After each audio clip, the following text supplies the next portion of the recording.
Bienvenidos, soy el economista profesor Víctor Raúl Ponce. Este canal tiene como objetivo la difusión de la ciencia económica y como tiene que ver mucho con lo que es la situación actual del país, también un poco con lo que es el contraste político del país, el análisis político, pero basado en la ciencia económica, ¿no? Lo que vamos a hablar aquí es ciencia. Aquí no estamos hablando desde un punto de vista de un partido político y de ciertos intereses o del interés de un grupo de personas. Porque cuando las personas dicen algo en función a sus intereses, se desvían un poco de la realidad, de lo que es la ciencia en la aplicación de ciertos principios que permitan al país salir adelante. Ha salido hace poco una persona de la cárcel con un pensamiento totalmente de izquierda, diciendo que va a hacer que las minas sean nacionalizadas, que los medios de comunicación estén en manos del Estado, de que las minas son culpables de la crisis del país, que si el país es pobre es por culpa de la crisis, etcétera, etcétera, etcétera, ¿no? Bueno, sin contar que esto ya se hizo en el Perú. Ya en el Perú ya se hizo todas esas medidas, o sea, ya se tuvo un gobierno de corte socialista donde se implantó todo este tipo de medidas económicas, entre comillas, y el resultado de todo ello fue que el Perú acabó en bancarrota económica.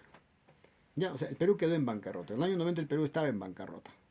A los que hemos vivido esos años, no lo vamos a decir porque lo hemos estudiado, lo hemos leído o investigado. Que les habla solo les va a decir lo que vivió.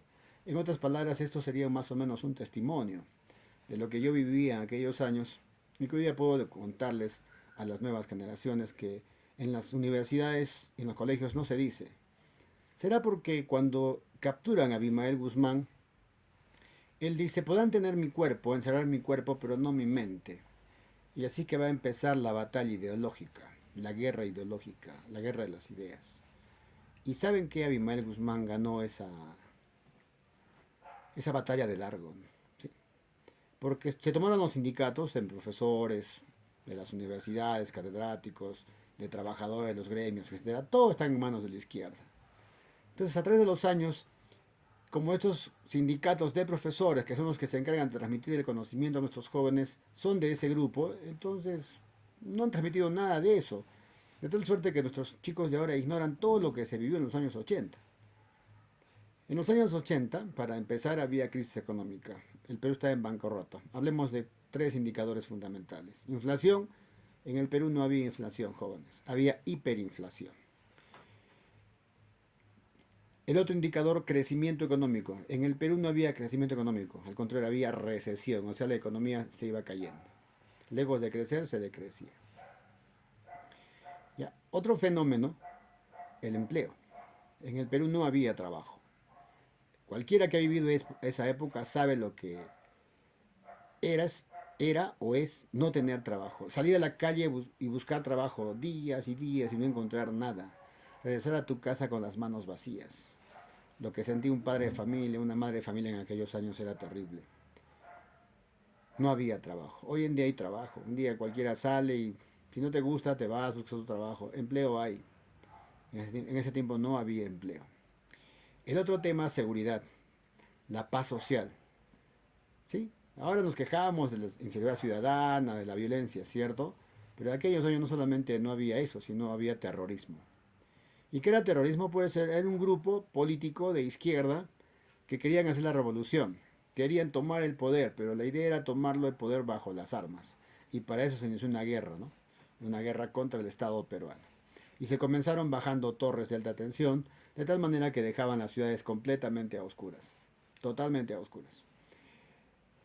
¿Cuánto costaba reponer esas torres de alta tensión? Sin contar de que al no haber luz se paraban muchas empresas, muchas fábricas, o sea, se perjudicaba económicamente al país.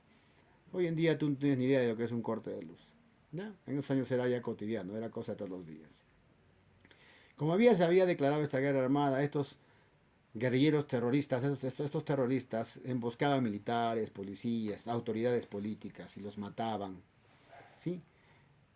Ferozmente. No solamente era pues, matarlos, ¿no? Sino les hacían emboscadas. Y en las grandes ciudades se ponían coches bomba, o sea, un coche que, ¡pum!, volaba. Entonces en la calle la gente caminaba asustada porque si tú mirabas un carro aparentemente abandonado que no tenía el dueño propietario cerca, nadie se acercaba a ese carro porque podía volar. Entonces ponían coches bomba y esos explotaban y podían matar a personas inocentes, ¿no? O sea, todo eso había. Entonces, aparte de la delincuencia que había, porque al haber, no haber trabajo, al no haber alimentos, entonces había mucha delincuencia. El país era un país muy violento, había huelgas. Y la gente del Perú, por esa situación, comenzaron a irse y se fueron por miles. Más de 3 millones de peruanos se fueron del país. Por eso que el Perú es el país probablemente más grande del mundo. Y el Perú donde juega tiene hinchadas. Si el Perú juega en Asia tiene gente en la tribuna. Si juega en Europa. Sí, porque donde vayas hay un peruano. Porque se fueron, repito, millones de peruanos. Por culpa de esa triste situación económica de aquellos años. Y esos peruanos que se fueron contribuyeron con los que se quedaron. Porque ellos, al tener trabajos afuera, mandaban remesas en dólares aquí al país. Sí, entonces ellos ayudaron también a aliviar esa crisis y sacar el país adelante. Esos millones de peruanos que se fueron y que mandaban dinero para que los que se quedaron acá subsistieran, vivieran. Entonces esos años fueron terribles.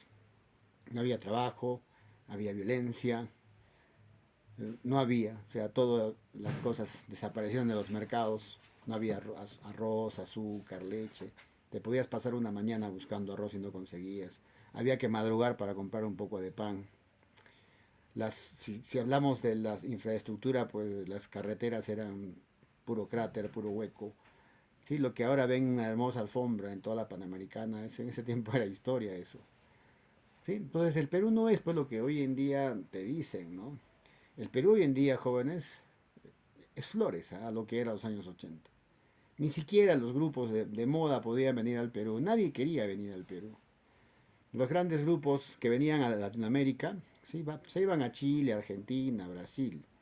Yo recuerdo que en mi barrio mirábamos ciertos aviones cuando sabíamos que un grupo viajaba al hermano país de Chile a hacer un concierto en Viña del Mar, en Valparaíso, etcétera. Ahí se iban, ¿no? Esas bandas de aquellos años que nosotros vivíamos, pues, con esa música, ¿no? Hoy en día tú puedes irte a un concierto tranquilamente, tienes dinero para hacer eso. Otra, en ese tiempo no había crédito. Por la hiperinflación lo que destroza es el crédito. O sea, tú no tenías crédito, nadie te daba crédito. Ahora tú puedes ir, sacar con tu tarjeta de crédito, puedes comprar y pagar después. En ese tiempo no había eso. Si no había efectivo, ahí quedabas. En realidad, pues era terrible esos años, eh, de los años 80 90. A lo que hoy en día vives, hoy en día es flores, pues. Tú no tienes idea de lo que era, ¿no? Hoy día cualquiera tiene un teléfono. Es más, tú me estás viendo en un smartphone de última generación. Y eso es gracias al libre mercado. Eso es gracias a las importaciones. Eso es gracias a que Perú está intercambiando con el mundo. Sí, esos que te dicen que no, que hay que prohibir las importaciones y todo eso, te hablan piedras. Porque todas las comodidades que hoy en día gozas de la tecnología es gracias al libre mercado, es el comercio internacional. En esos años tener un teléfono era un lujo. Ya pregúntale a tu papá, a tu abuelo, era un lujo. Y tener teléfono era pues estatus, no solamente que tenía mucho dinero, tenía un teléfono. Llamar de una ciudad a otra era larga distancia. Ojo, no te he dicho departamento a departamento, sino ciudad a ciudad. De repente Lima a Huacho era larga distancia, Arequipa a Camaná larga distancia. Ya, no es como ahora, pues a nivel nacional es una sola tarifa, ¿no? Y los teléfonos había cabinitas así en los barrios, en una esquina había cabinitas. Y si querías hacer una llamada, entre comillas, larga distancia, ¿no? De Lima a Arequipa, por decirles, tenías que ir a una central de telefónica y ahí pues eh, ponías tu solicitud y te llamaban, pues no te estar esperando hasta que hicieran contacto y te comunicaran con la persona a la cual querías hablar. Entonces era una época muy triste, ¿no? Muy triste, no había trabajo, ustedes no tienen idea de lo que es no tener trabajo, que no haya las cosas, que no haya alimentos, no haya luz, era terrible. Por eso miles de peruanos se fueron del país. Y los terroristas hacían de las suyas. Había muertos todos los días. ¿No? Diario era un coche bomba, dos coches bomba, los militares acribillados en las emboscadas. Eso era de todos los días, policías muertos. Yo no sé dónde está la familia de esta gente. De verdad, porque cuando hacen algo contra los chicos de la Cantuta, Barrios Altos, sale toda una maquinaria a protestar por la muerte de esta gente. Sí, que fue hecha por el grupo Colina y que fue un grupo paramilitar que se formó a raíz después de que Cuando capturaban terroristas, los terroristas los amenazaban a los jueces y los soltaban. Los soltaban por temor, pues, porque los terroristas te amenazaban que iban a matarte a ti, a tu familia, a tus hijos. Entonces los jueces los soltaban a los terroristas. Entonces por eso se formó ese grupo paramilitar, el grupo Colina, porque decían si los atrapamos los mandan a, igual los sueltan. Entonces ellos mismos comenzaron a matarlos, a los terroristas, así clandestinamente. Pero cuando, repito, estos 13 los tocan, a los Baruzatos, la Cantuta, hacen todo un escándalo, un espectáculo. Yo me pregunto, ¿dónde están las familias de los miles de peruanos muertos, de alcaldes, autoridades que eran asesinadas brutalmente? ¿Dónde están los familiares de los policías muertos, de los militares muertos, de los civiles muertos? ¿Dónde están? ¿Dónde hacen su marcha cuando estos grupos que hicieron mucho daño al país hoy en día se presentan como los demócratas, como los pacificadores, nos quieren dar lecciones a nosotros de cómo hacer democracia? Para eso nació este canal. Para eso voy a refrescarles la memoria. Y vamos a hablar de economía, pero de economía en serio, no vamos a hablar tonterías. ¿Ya? Para que tengas una muestra, cuando te digan control de precios, el control de precios no sirve. Por una sola razón. Nadie va a producir algo para perder. Nadie.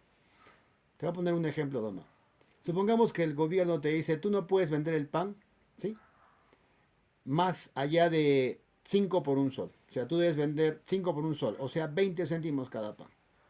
Y si tú haces tus costos de pan, te salen 25 centavos o te salen 20 centavos, o sea, ¿vas a trabajar para nada? Nadie te va a producir eso. Entonces, ¿qué hace esa gente? Deja de producir pan y se pone a producir otro producto que le genere ganancia. Entonces, ¿qué sucede con eso? Que el pan desaparece. Porque al controlar el precio del pan, nadie va a producir pan porque no es negocio, pues. Nadie es Papá Noel, nadie va a producir algo para no ganar nada. Ese es un absurdo. ¿Ya? Entonces, cuando te digan de que el Estado va a hacer grandes inversiones, que el Estado te va a dar, recuerda una cosa, el Estado no produce un quinto. Todo el dinero que tiene el Estado lo saca de tus bolsillos, de las empresas, los trabajadores. El Estado no produce nada. El Estado asalta a cada trabajador, asalta a cada empresario, con el cuento de los impuestos. Por eso cuando yo escucho que debe deuda de impuestos, les digo, pero el impuesto es algo que te quitan a ti, es de tu trabajo. O sea, nos han hecho creer como que uno le quita el impuesto y le roba a alguien. Señor, el impuesto es lo que el Estado me quita a mí. Y si le debo al Estado de impuestos, pues es lo que él me ha quitado y encima de eso me cobra. Entonces el Estado no vive, no genera ingresos. Todo el dinero que tiene el Estado es producto de los impuestos. ¿No? Y se supone, por ejemplo, ¿no? Se supone que si yo le doy al Estado para que se sostenga, habría cosas que no debería pagar, porque ya pago mis impuestos, ¿no? Pero sin embargo, si quieres sacar una licencia de conducir, tienes que pagar, un DNI tienes que pagar. Entonces, ¿para qué pago impuestos? Pues de eso ya hablaremos más adelante cuando hablemos del gobierno ideal que el Perú necesita. Necesita un gobierno que sin un Estado tan gordo, tan abusivo. Porque el Estado en este país es recontra abusivo. Es aquel Estado que está acogotando al que trabaja, que se saca la mugre, porque hay una cantidad inmensa de vagos ociosos que quieren todo gratis, pero su esperanza es el Estado. Y con el cuento de la pobreza quieren todo gratis. Y eso nos ponen a los presidentes.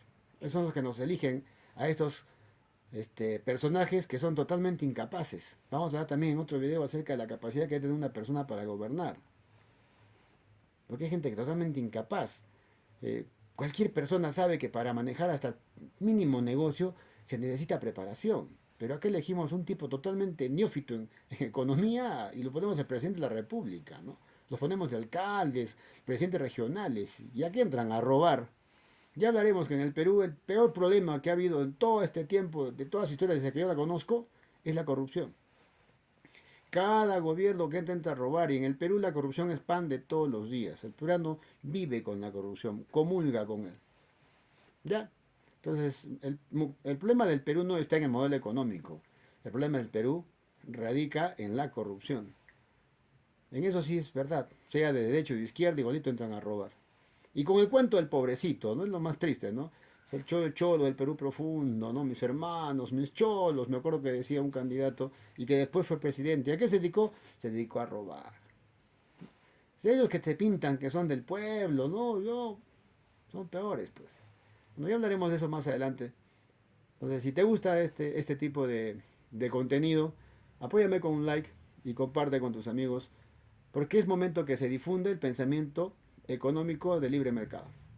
Porque si no vamos a terminar en las manos de un gobierno de izquierda, como lo ha sido Venezuela, y ya saben cómo ha acabado ese hermano país. Y el floro es el mismo, que el Estado corrupto, que la burguesía enviadora, que se aprovechan del Estado, y que el Estado te va a sacar de pobre, que el Estado te va a sacar de misio, y que los ricos son los malos de la película, y que tú eres pobre por culpa de los ricos. Entonces ese que se abandera con eso llega al poder y lo único que hace él es llenarse los bolsillos mientras tú, pobre ciudadano, terminas cada vez más pobre y más miserable. Y si no me crees, querido amigo que me estás viendo, amiga que me estás viendo, pregúntale a los hermanos venezolanos, ¿por qué están en el Perú? Te aseguro que de turistas no están. ¿Ya? Acá no están de turistas, acá no han venido a pasear. No han venido porque nuestro país les encanta. Han venido porque están obligados a salir de su país porque en su país no hay futuro. No esperemos que nuestro país termine como eso. Y por eso es que estoy saliendo yo a hablar de estas cosas y estoy utilizando este medio que la tecnología hoy en día nos permite. Y espero que tú, que si lo veas, compártelo con tus amigos. Vamos a difundir el pensamiento libre mercado. Así como nos han difundido años el pensamiento de izquierda. Porque la batalla ideológica que dijo Abimael Guzmán tomó los sindicatos de obreros, de profesores. ¿Sí? En las universidades, en las nacionales, el Colegio del Estado, todos los docentes, su sindicato es de izquierda. ¿Ya? Por lo tanto, todos los profesores están adoctrinados con ese pensamiento de izquierda y es por eso que durante tantos años no se dice lo que pasó en el Perú, en esos años. Se ha borrado en la historia del Perú todo eso, porque nos han ganado la guerra ideológica. Como dijo Abimael Guzmán, empieza la batalla ideológica y nos han ganado por goleada. Pero es momento de que los que pensamos diferente, que creemos en el libre mercado, creemos en que tú con tu trabajo, con tu esfuerzo, con tu dedicación, con tu preparación, puedes salir adelante y puedes dejar la miseria, ¿sí? Y puedes hacer fortuna. Los que pensamos así tenemos que unirnos y tenemos que comenzar a difundir ese pensamiento. Ese pensamiento que está basado en las tres propiedades fundamentales, ¿no? O los tres derechos fundamentales. El derecho a la vida, ¿sí? El derecho a la propiedad privada y el derecho a la libertad. Esos son los tres derechos fundamentales. Los demás derechos, ¿qué? Pues trabaja, pues. ¿Qué derecho a la seguridad social? Trabaja. ¿Qué derecho a la educación? Trabaja. ¿Qué derecho a vivir bien? Señores, cuando te piden que para un niño, yo te pregunto, tú que me estás escuchando, ¿un niño cae del cielo? ¿O es el resultado de dos personas que trajeron a ese niño al mundo? Y una vez que lo trajeron al mundo, ¿de quién es la responsabilidad de criarlo? ¿Del Estado o de esos padres? Pero que no nos cambien pues las cosas. O sea, hay que distinguir una cosa, es un derecho que uno tiene a la vida, que uno tiene derecho a la libertad, a la propiedad privada, esos derechos sí son fundamentales. Pero los demás derechos, esos no son derechos, pues. ¿Ya? Que puedan ser condiciones que la gente necesita para vivir, sí, pero eso pues, no es responsabilidad del Estado, señores, es de cada persona. Sí, o sea, si los chiquitos necesitan tener educación, pues el principal que tiene que darle educación es el papá, el que tiene que trabajar para sus hijos, ¿no? Ahora, que el Estado nos apoye, ¿no? Excelente, pero que el Estado sea el encargado de dar de comida a los niños, que darle ropita, que darle todo, ¿y dónde están los papás? No es así, pues, no es así. Entonces, esos pensamientos tenemos que cambiar, ¿no? La gente está acostumbrada a que quiere todo gratis, ¿no? Lo último que me llamó la atención fue este señor López Aliaga, que ha ganado la alcaldía en Lima, donde está prometiendo que a los pobres va a dar agüita y todo lo demás. Y yo digo, pero si los que más votaron por él fueron los de otras zonas, y las zonas donde él supuestamente va a trabajar, nadie votó por él, todo el mundo votó por el señor Urresti. Le seguimos prometiendo pues que no, que el Estado, no, no. Lo que tienes que prometer, señor candidato a la presidencia, a cualquier organismo de control del Estado o de gobierno del Estado, es trabajo. Un presidente de la República tiene que prometer generar empleo, trabajo. El peruano nada más quiere eso. Dale trabajo y él hace el resto. Hay que enseñarles a pescar, no hay que darles pescado. Si tú le das pescado, lo alimentas un día. Pero si le enseñas a pescar, lo alimentas para toda su vida. Así de simple. A una persona ya le puedo dar arrocito a su quita, pero le quito el hambre hoy día. Pero si le enseño a trabajar, le doy trabajo, le quito el hambre para siempre. Entonces tenemos que prometer eso. Los alcaldes que están prometiendo el oro y el moro que genera trabajo. El alcalde no tiene que prometer manejar bien la ciudad, que haya buenas vías, buenas pistas, que haya buen alumbrado, ¿no? Que las calles sean seguras, seguridad, que haya buena circulación, tránsito, que haya buenos parques. Esa es la chamba de un alcalde. ¿De dónde sacan que el alcalde tiene que generar empleo, trabajo?